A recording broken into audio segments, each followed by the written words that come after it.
So, good morning, everyone. Good morning.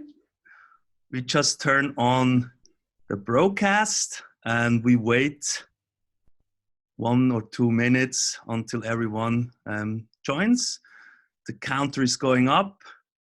You're almost at 100. This is really great that so many people join. This webinar will be hosted by me. My name is Reto, co-founder and CEO of Testing Time, and I'm here together with Denise. Maybe just introduce yourself. Hi guys. Hi, I'm Denise. I'm working currently as user researcher at Scout24. Great. So this is really amazing how many people join, and interestingly, we just had a little usability issue with Zoom to turn on the broadcast. One window was overlapping the other, but finally we managed. It's for both of us the first time we host a webinar or we do a webinar. So it's a first time experience, just like the current situation worldwide is for many people a first time experience. So let's see how it goes. I guess we have now everyone joined. We are at 127 people. This is really great. This will be a free-floating interview about remote user research. Denise will talk about how she conducts user research, especially remote user research. I will also share some insights from my side, from Testing Time.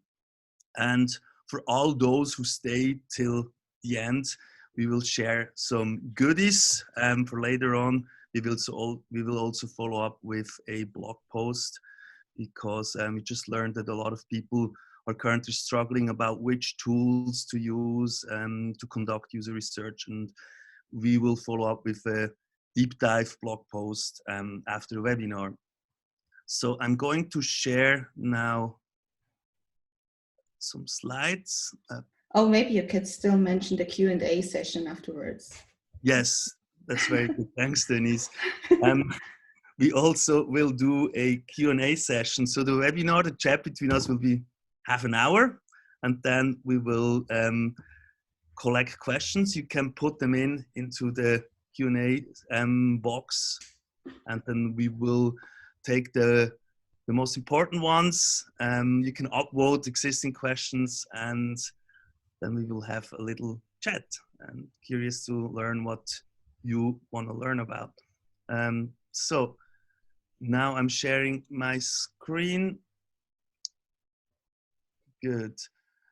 Just a few words about us and why we ended up with this webinar. Most of you probably know us, have used us already. We are a test user recruitment service and have a pool of over 400,000 test users. One of our USPs is really fast test user recruitment. Because the world turned very agile, Google Design Sprint requires very fast recruitment. So, and we operate in Europe, DACH region, UK, France, and the Netherlands. These are our core countries. And I would say up until 1 or 2 weeks ago, this was a very typical situation, how you did your UX projects at work. You were in your office, you did your post-it exercises.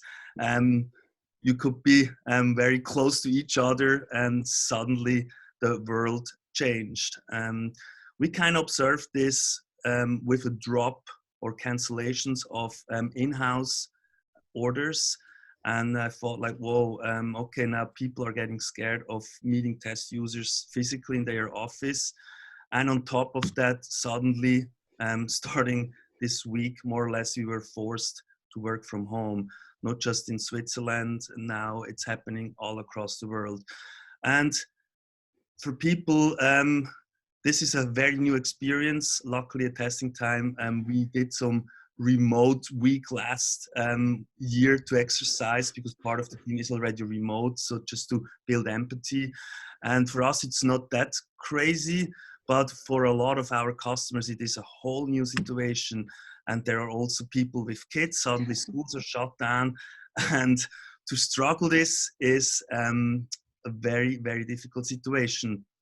And now this week, hopefully everything will settle in, and what we want to do is basically help you sort out how to do user research, because everything has been around since many years, and it's not something like which needs to be developed, a new methodologies, tools, everything is there.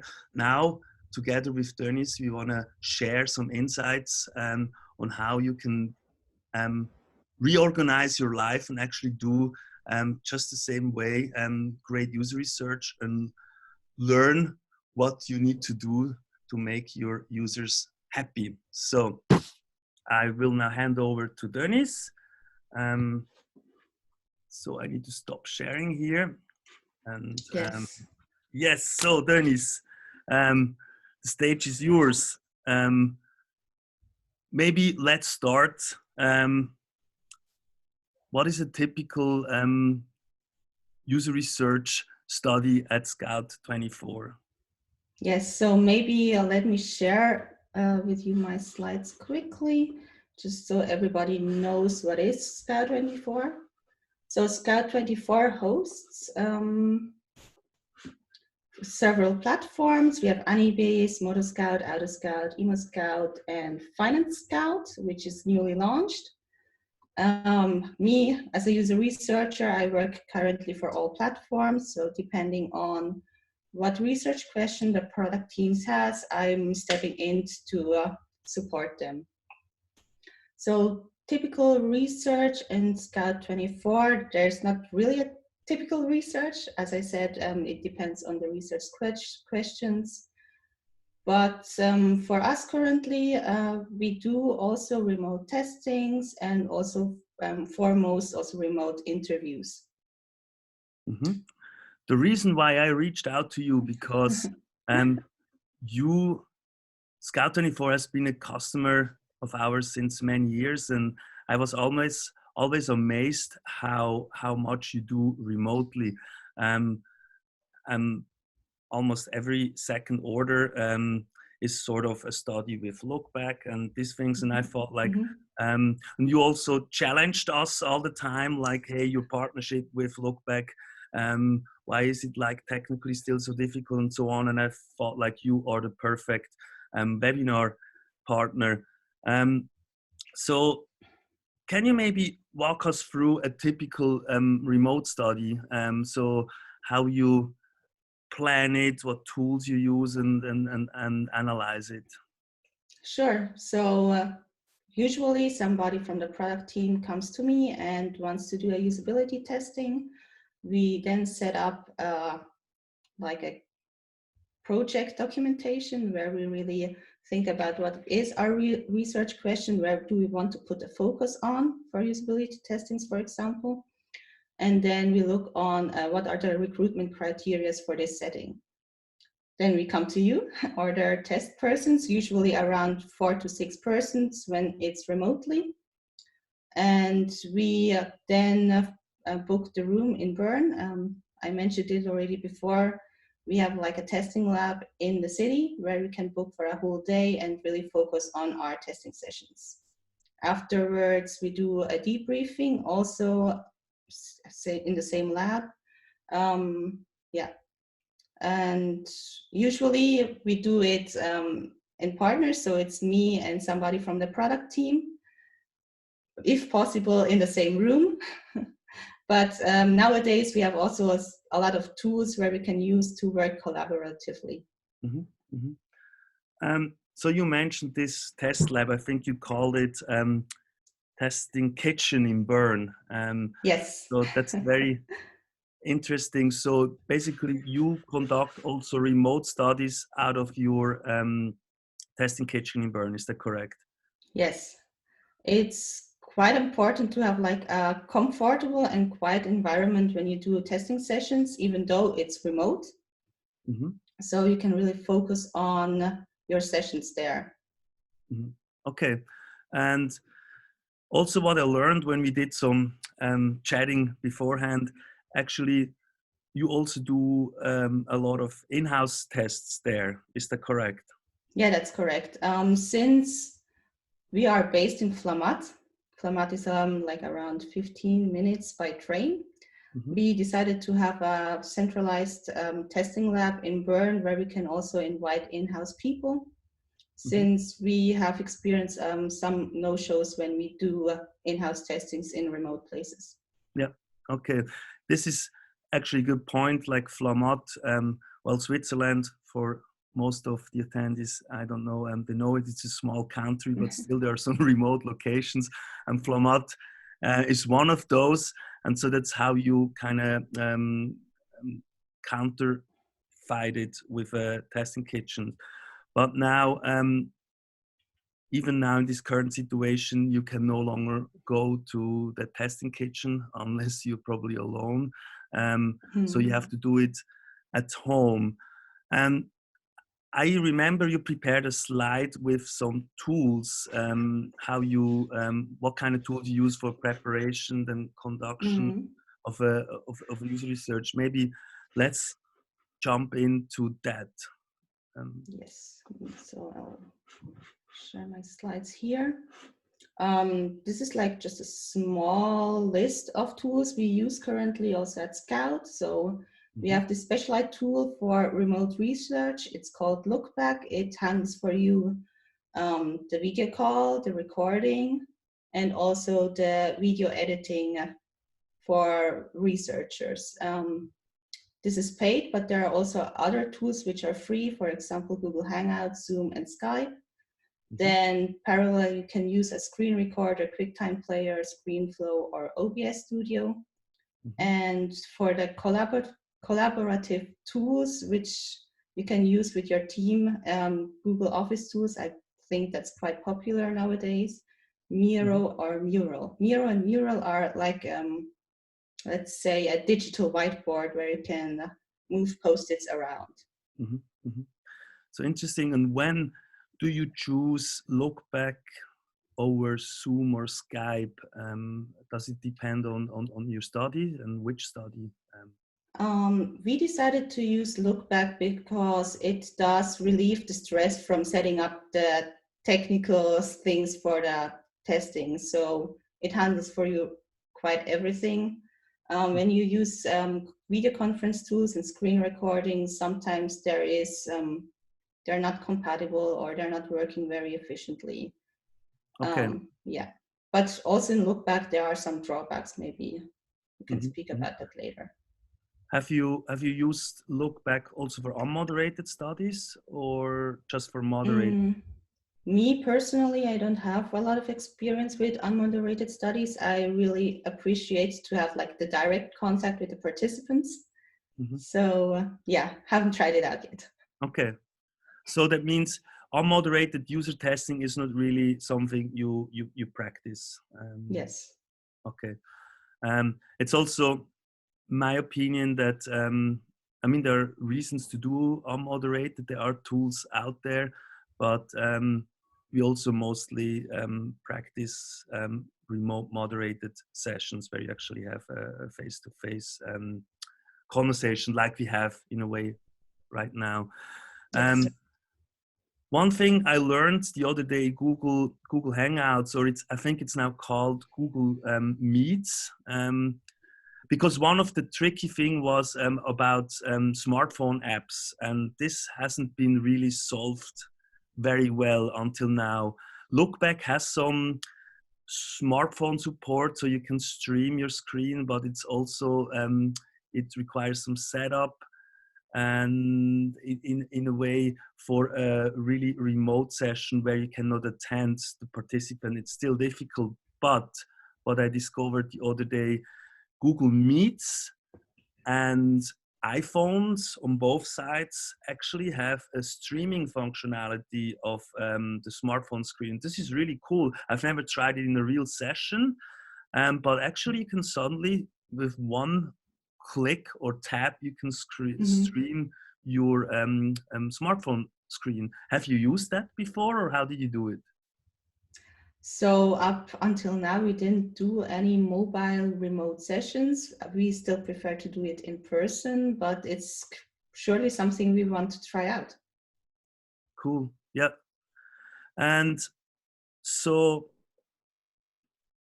about this tool, I will also share a slide afterwards of what we use at testing time and what some of our customers use, because we get a lot of different orders.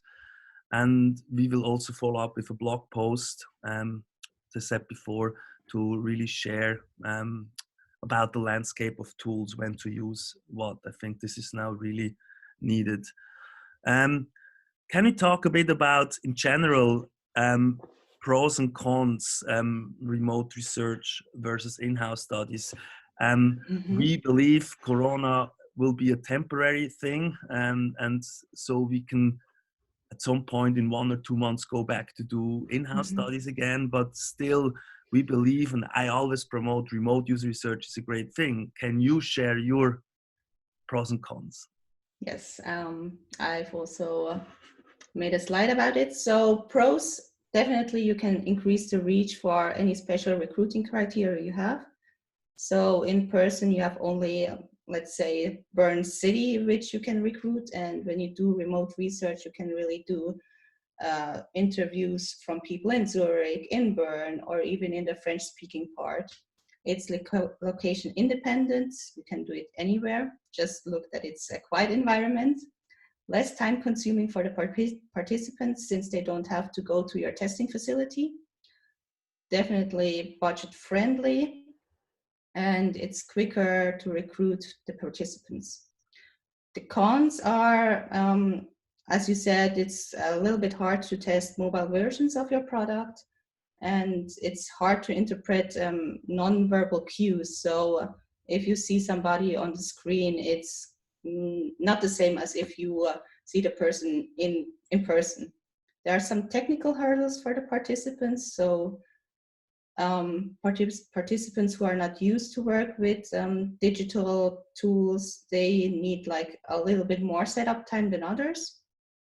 You don't have a control over participants' environments, so you can still brief them to find a quiet environment, but I also experience people do the testings or remote interviews from anywhere they are. And you have also less involvement through the lack of physical presence. This is actually a really great list, and I would love to talk a bit about the cons, and I think more than half of the cons, I think, can also be turned into pros. Let's start with the no control over participants' environment, because in my past experience, when I do user research, I had such great moments because it's the natural environment of a user. It's really their home, their laptop. Whatever happens there is the real environment. It's not an artificial environment as you provide in your testing kitchen in Bern. So have you had like great insights thanks to this also natural environment? I mean, you can see the persons usually in their home. You see what they like. For me, example, the background, how they live, which is also great insight. Sometimes it's hard if you have like family persons, which the kids are interrupting the sessions, or if they are anyhow distracted from the environment. Yeah. I had like a session where suddenly the doorbell rang and the person had to get up and to receive a package. And in a way I felt like, oh man, why does this happen now? But it actually also showed me this is a natural distraction from a user interaction flow. And this is in a way also a good way to test, well, is your UX good enough to bring back test users into the flow? And so in a way, I'm at the moment more appreciative if these kind of things happen than not, because this is real life, and user testing has a lot to do with having the real life environment. But maybe for an interview, it's better there's no distraction, I guess. Yeah, I think so. It's giving you a limited insight on that, but it makes it harder to interpret than the video or the testing, since you don't know is the failure from the test really coming from the distraction or from your product. So Okay. maybe something you have to focus on. And the technical hurdles, how do you counterfight this, or how do you handle this? I think so. That's a partnership. So from your part, you're handling it, you're briefing the participants. From my part, I do also a step-by-step instruction how you can log in to the video conferencing tool or into Lookback. And well, there is also sometimes where there are still some hurdles, but then you can testing time provides the phone number of the participant where you can call the participant to help them with the technical setup. What we do from our side, for example, with Lookback, we don't have a technical integration.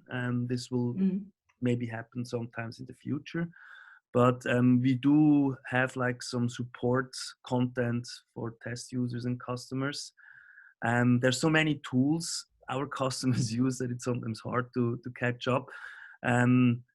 That's why we always suggest, if you come with an atypical tool, to book an extra 15 minutes on top, so you can sort out technical things and you don't waste time on your actual user research session. Good. So the first point, I think that's what I mentioned before, is going to be the biggest change now, because now people are forced to try out things. And what I mentioned before, Google Meets will also be a good way to try out. And we should probably, the two of us should probably afterwards experiment with it and also write about it. So can you say how many studies, you conduct a lot of studies, or your whole team, are remote, and how many are in-house? Like, what is the split? Oh, I really don't know, actually. I did already some studies.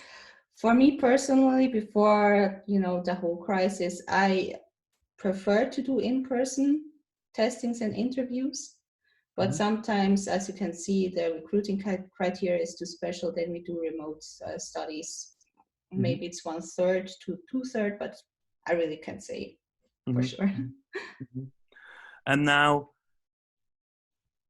well, you are in a way forced now to do remote research, but now on top of this, you are forced to be at home. So how do you handle, because in a typical study, you have like a note taker, or even just observers who watch the session.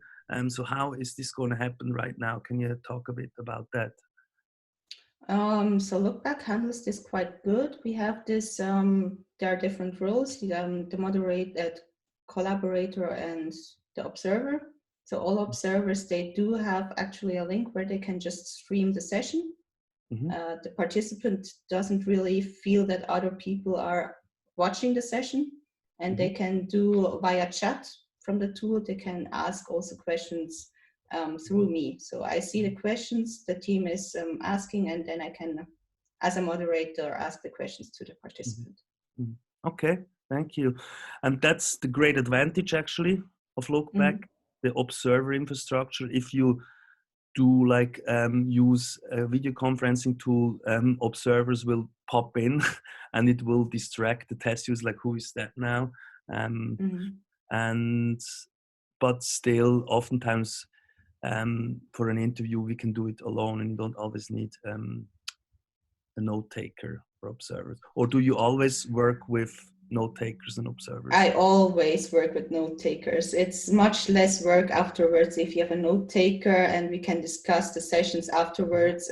What did he learn? What did I learn? And then we do like summarize our insights just after the sessions. It really saves so much time afterwards to do the reportings. So you never you never wait till the next day or so to debrief and summarize the findings? There are like 2 debriefings I do. Short debriefing after the session with my note taker, and also larger debriefing with maybe the team or also the note taker where we do the reporting together. Okay. Okay. And I mean, it's not just me moderating the whole day. It's also good to switch their roles one sometimes, yeah. And you mentioned, let's talk a bit about the analysis or the reporting. I think you mentioned this tool called Milo. I've never used Miro. Yes. Can you say a few words about it and how you use it? So I do usually some card sorting exercises after interviews or usability testings.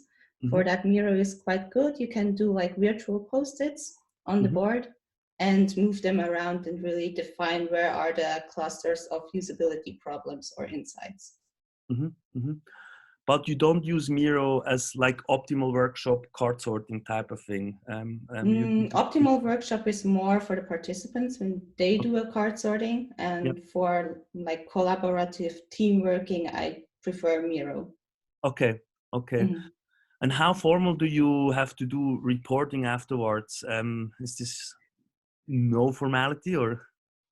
I mean, that depends really on the team, how they work and how they really use the insights. Sometimes there is like a really formal reporting required. Sometimes we just really do a quick card sorting with the post-its, and then they just go directly to the product development. Okay. Interesting. So let me check. Maybe one last thing you should would be great to share is your checklist. Yes. And then after checklist, I think, because I see like the questions are already at 21, so we shouldn't jump into that. But the checklist would be great to see. So here my personal checklist for remote research: print the interview guideline or use a second monitor. I mean, it's quite hard if you have just one monitor and you have to switch between the guideline and your participants. Brief the participants about the technical setup. As I said, they have to have a stable internet connection, be in a quiet environment, use headset or microphone if needed, and test your recording setup beforehand. So just to be so that you are familiar with your tool too, and also know how to handle if something how to handle if the technical setup is not working at the moment. Then during the session, research sessions in tandem, so moderator and note taking, very important to really save time afterwards. Pay attention to your posture and nonverbal cues. When you're in a remote session, you're quite, maybe you're distracted yourself and look around. This is also something the participants observe. Be prepared for no-shows. For my personal experience, there are a little bit more no-shows than when you do in-person sessions. And afterwards, also very important, have a debriefing sessions on your interviews or usability testings. Interesting. Do you do dry runs, or your preparation or the before section is enough? I do dry runs if necessary. So people who are not so familiar with the remote setup, I do dry runs with the people if they feel not safe enough to do it directly. Yes. Okay. Very great. So now let's jump. I will add some more. I have also some slides afterwards about the tools and lookbacks and so on. But for now, I think let's look at the questions. So we have 26 questions, and one is trending from David. So let's see how we're going to work this out. So when you are not using a specialized tool for the job like Lookback, how do you organize all the information the user needs for the test? So the steps the user should take, the site to visit, maybe login credential, etc. I guess not sure whether he means a non-moderated format, but do you have something to say about this, Denise? Yeah, so when you recruit over testing time, there's this box, instructions for the participant, where I paste in the step-by-step instructions. If you recruit yourself, make sure you do an email a day before the session and send him the step-by-step instructions. Mm-hmm. Mm-hmm. What I can say from my side, so David said, I mean moderated, this is great. Mm-hmm. So we also recommend not to make too much information about the test available, because test users are always feeling like, oh, this is going to be a test situation, so I need to be good. And that's not the idea of user testing. So if it's just about login information and so on, yes, we handle all this. It's very important that the customer enters this properly. But the content of the test, I don't recommend to say anything, because they want to practice and they will go online and check it out, and they come into the session totally biased, and then you don't learn a lot. And I think all about the test is the moderator's job to ask those questions. Mm-hmm. So there's another trending from David. What are the major downsides of Lookback? We are also planning to use Lookback. Major downsides, I would say this tool is still only available in English. So if you have like participants coming from the DACH region, you need to kind of translate the instructions to German. Mm-hmm. And also usability wise, it's not very easy for the participants. That's why I'm saying also step-by-step instructions how to get there. Mm-hmm. Mm-hmm. I am in direct contact with the founder and CEO of Lookback, and we were also preparing for this webinar. I told him, hey, what can you offer? Which I will share afterwards. What he shared a while ago is like, it was amazing. Like Lookback was also designed to do like moderated session, like the way you do, but suddenly people also started to kind of misuse it for unmoderated, but it's not really designed for that. So what I heard is they're going to release a version which supports also the unmoderated approach with better instructions, and hopefully also multilingual, as you mentioned mm-hmm. before. And also because we have a lot of customers use Lookback, they have done really a great job with their technology to run it on as many environments as possible, but still it's not 100% done, because there's always the chance you have some technical issues. But all of the tools I have seen so far, they have done really an amazing job, but not perfect, but they're working on it. Yeah, don't understand me wrong. I mean, Lookback is a great tool. If you do like, I mean, Google Meets and Zoom, you have still the hassle to do the recording, which Lookbacks really handles well. Mm-hmm. So we have another question. This is always a very interesting topic too. It's the GDPR. What is your take on that? Because you record in a way personal information into Lookback. How do you handle this? What's your opinion on that? So we do inform our customers how we use the data afterwards. That's quite important in the introduction. And if they're okay with that, with the recording, they can use their personal data, but they're also free to use dummy data if they're not feeling well. That's sure. Yeah. we also get these questions asked a lot, Mm. independent of Lookback or any other tool. So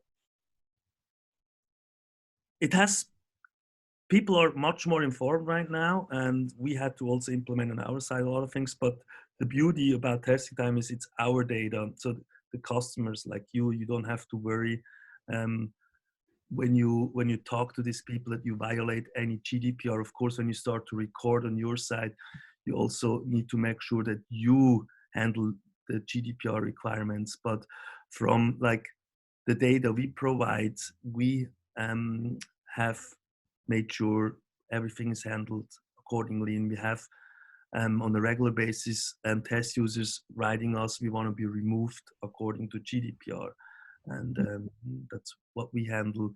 With our new product coming up, the testing time private pool, this will be a different story, because then we manage and recruit from our customers' data, but we will inform you when the product is really available. But GDPR is a topic, we take it very serious, and I really ask also all customers to take this serious, but it's not like something which should stop you. It's not like an impossible thing. And if you still have questions about this, reach out to us anytime. So let me scroll. I cannot really jump into every question. There's so many. There is a Sarah. To what extent do you think is remote testing applicable to hardware product testing or verbal concept testing? Really good. Wow, that's really good question. So hardware product testing might be a little bit difficult to set up on a remote environment, I would say. But this is the time to get creative. I mean, you can always test your test setup and iterate from there. Mm-hmm. That would be I mean, in times of this crisis, you don't have another choice than to start with creative solutions. Mm-hmm. I have sorry. And I mean, what's important is always do a retrospective on your test setup. So if you can really prove something there, yeah. Mm-hmm. I had a customer call me yesterday about this, and in that situation, I said it's impossible. So they have to do it in-house, regardless of Corona. But still, with this Corona situation, you can do everything possible to do social distancing, to have like hand sanitizer and everything, clean the hardware after every session. So, but if it's a hardware test which people maybe already have at home, or you can ship to home, and there's this thing called, when you said improvise and be creative, laptop hogging. In a way, I can, in a way, like do things like this. You know, I could show you through the camera how I interact with something. I mean, this is now a smartphone. It's not the best example, but it's called laptop hogging. It's a total workaround, but I think that could be a possibility. Or then you need to, last step could be to virtualize the hardware. Then it's again a digital experience, but that's the closest it would get. But maybe, Sarah, experiment with laptop hogging in a way. So you would just do kind of and have test users try that. Yeah. Or do maybe a diary study where you can ship the product to the homes of the participants, and they can use it for several days and do like short video clips, how they find it, where the problems, where do the struggle. Maybe something like that. It's actually a good point you mentioned here. You said yesterday when we chatted and prepared for this webinar, you said a modern format, and I asked, what do you mean with modern research format? And you mentioned diary study. So you're planning to use it. Can you say a bit about that and how you use it? So actually, I'm not planning a diary study. I'm planning to do remote focus groups Okay. in a couple of next week. So this can be interesting to do a conference call or like somehow of a workshop format with users, but still working on the concept. We have had customers who did remote focus groups, and that's absolutely possible. You just use a video conferencing tool, and those customers did it because they needed an international audience, so it was impossible to fly them in. But yeah, it's doable, and I'm curious to learn about your experience.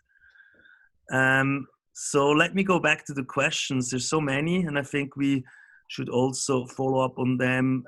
Those we can't answer later on. Let me check.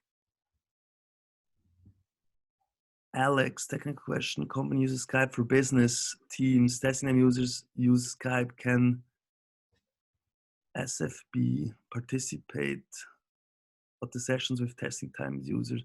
So now I need to know what SFB means. Do you see this question? Yeah, I do see the question. So I know this Skype for business and Skype itself has been always an issue. That was not the greatest marketing play of Microsoft. Use also Skype for business. So in that case, the test users also need to install Skype for business. So we need to know that ahead, and we can instruct participants to do that, and then the session works with Skype. But these are totally different tools, Skype and Skype for business. There is another top question now. I think the first one we already answered. What are your experience with online focus groups? So we don't have experience. I mean, you just tried out what I learned. Not yet. and I can say customers have done it in the past. And what tool I would use there is either Whereby, Google Meets, Zoom, or any of these conferencing tools. That's sufficient. And someone says Zoom works very well for that. Zoom is actually a great tool for that. Whereby is just very easy because it's browser based. All you need is like this URL, and so, or yeah, without even an account. Now this is jumping. Nicholas is now the top question. How did you organize yourself within your team in regards to the remote work now? How are you generally organized? Do you work in cross-functional teams? How do you keep everyone involved and engaged? Great question. In terms of remote working, that's quite hard since we're in like in a, how do you call it, matrix organization. So I'm part of several teams. But Slack is a great tool there, and we do also make regular conference calls where we do update about our work and status of the projects. Yes. Do you work cross-functional?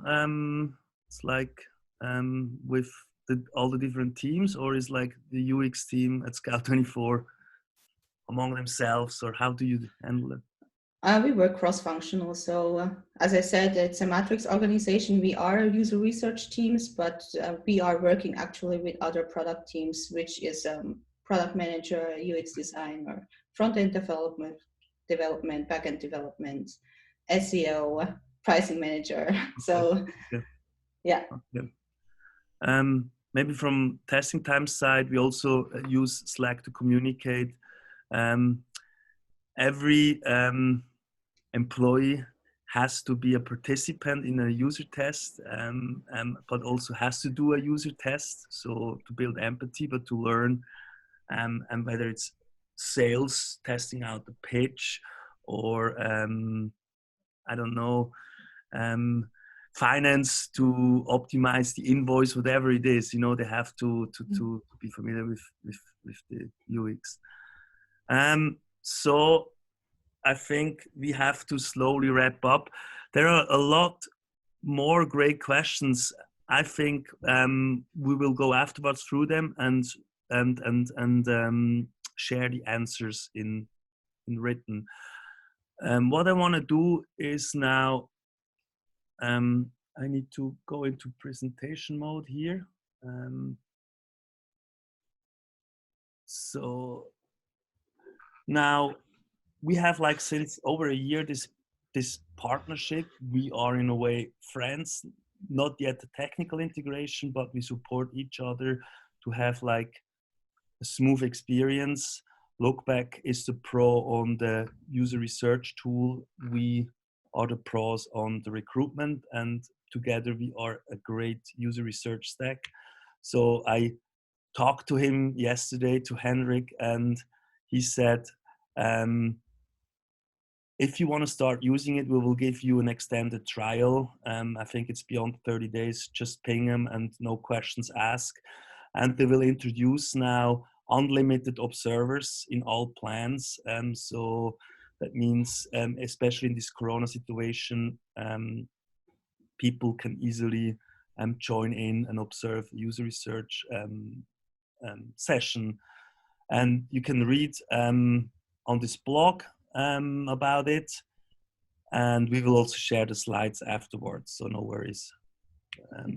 From our side, look, we want you to keep going on with user research. So we want to give you a 20% discount on new moderated remote testing orders. That's not like an online survey, but if you want to do a study like we talked in this webinar, then we give you 20% discount until the end of this month.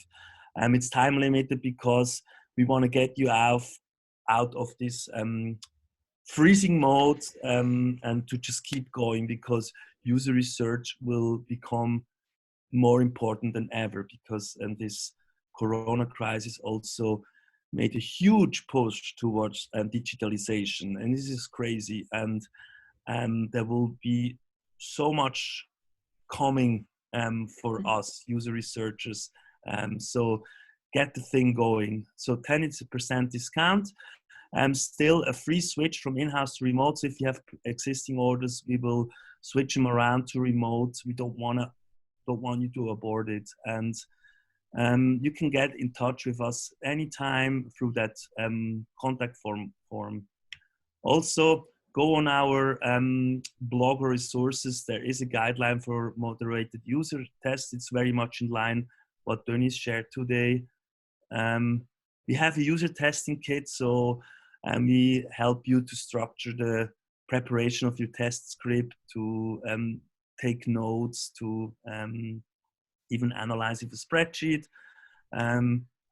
And maybe also what we use, the testing time, we use Google Docs for planning a lot. We use also Lookback, but also whereby.com or Google Meets. I also already mentioned Google Meets on iPhone. It's something we definitely want to try out. We use Optimal Workshop for online card sorting, and a lot of customers use that. We use Google Forms and SurveyMonkey for online surveys, and again to analyze Google Docs. Or there's a new tool called Considerly, which is specializing in user research analysis. We haven't tried it ourselves, but it's worth a try. Have you tried this, Denise, Considerly? Or? No, not yet. Okay. Not yet. So I think that's pretty much it. Yes. So if you have any other questions, you easily can connect over LinkedIn with us and ask the questions there. I'm always available there. That's great. And how to reach us on LinkedIn, and so we will share also afterwards. But it was really great talking with you, Denise. Super interesting. And really stay strong, stay healthy. And I also wish this for all the attendants of the webinar. There will be soon the light at the end of the tunnel, and don't let yourself down. We just showed you how you could do it, and keep it up. And thank you very much for joining in. Thank you. Thank you, Denise. Bye, everyone. Bye. Bye-bye.